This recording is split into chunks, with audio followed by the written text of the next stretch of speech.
Facebook is ramping up its fight against disinformation in India ahead of the general election in May.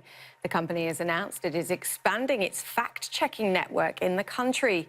Ravi Agrawal is the managing editor of the Foreign Policy magazine and former CNN New Delhi bureau chief, and he joins us from Washington. Ravi, fantastic to have you with us. This is the world's largest democracy. It also happens to be the largest user base in terms of countries for Facebook as well.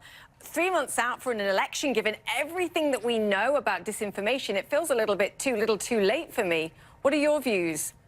Yeah, it really does, and for several reasons. I mean, on the one hand, India has about 300 million Facebook users, and the thing is, they're not only using Facebook in English, they're using it in many Indian languages. So the recent move by Facebook to try and fact-check what people are posting online, they're extending that to about 6 languages, including English, which still leaves out a good 20-odd other Indian languages which people could be sharing information on. And some of that information could easily be fake news. But the big thing that this is missing out is WhatsApp. So the messaging service WhatsApp, which is owned by Facebook, as we know, is really the main place where most of the fake news can tend to spread in India. And since that is a private messaging service from peer to peer, there's really no way of checking fake news on that platform. So even though this is an important step by Facebook and they're leaning on Indian publishers for help, it really isn't going to be enough. I mean, for all that fake news has done around the world, the problem that it creates in India is far worse, given levels of literacy, not only in terms of literal literacy, but also in terms of digital literacy and media savviness. Yeah, I can't believe that this hasn't been at least addressed, given everything that we know about election interference and fake news and disinformation right now. So basically what you're saying is they're going to be fact-checking in 6+ different languages. They don't get access to WhatsApp, and then the information there then spreads. Twitter. What about the use of Twitter too? Because I know the Indians have said that they're going to call Jack Dorsey to testify as well. How prevalent is that in India as well?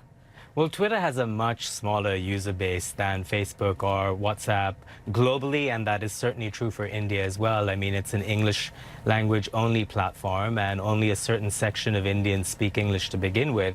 And then there's a smaller subsection that uses Twitter. So I think Twitter is less worrying in general in terms of its ability to spread fake news in a place like India. The far bigger problem is a messaging app like WhatsApp or other Indian messaging apps as well that have become prevalent in the last few years. I mean, the problem is that most Indians are just not sensitized to rumors and fake news in the same way that people may be in the West. And this is partly because Indians haven't evolved with the internet from PCs and dial-up internet connections like people in the West have. They haven't had that evolution. They're going through a revolution with hundreds of millions of people discovering the internet in a very short space of time, all because of cheap smartphones and cheap data plans. So you take that giant phenomenon that's taking place in India, and you add in the new problem of fake news, and it really is something that could explode. We've seen this lead to lynchings. We've seen it lead to violence between Hindus and Muslims, and there are real fears that in this year's election we could see similar outbreaks of violence, all spurred by fake news. You know, it's interesting when you look at Facebook's results. My argument here is they're not incentivized really to take action because advertisers are not changing their behavior here, so it doesn't hurt them. Facebook can monetize users in India far less than they can monetize them in the United States or in the West, for example. But if India says, look, we're going to take action against Facebook for disinformation campaigns that spread, do you think that would make a difference to Facebook here and to change their behavior or plan earlier than 3 months ahead?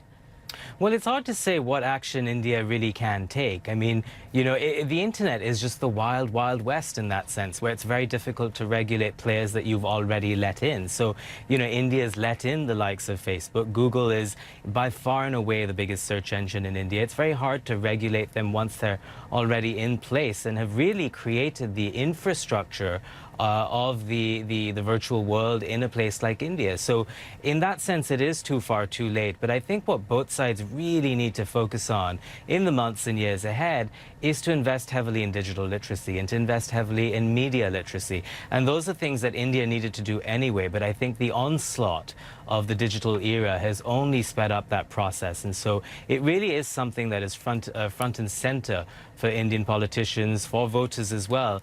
But much more needs to be done, Julia. Yeah, it's global. Users, protect your own data better and get literate about fake news. Ravi Agrawal, great to have you on, the author of the new book, Pleasure. India Connected.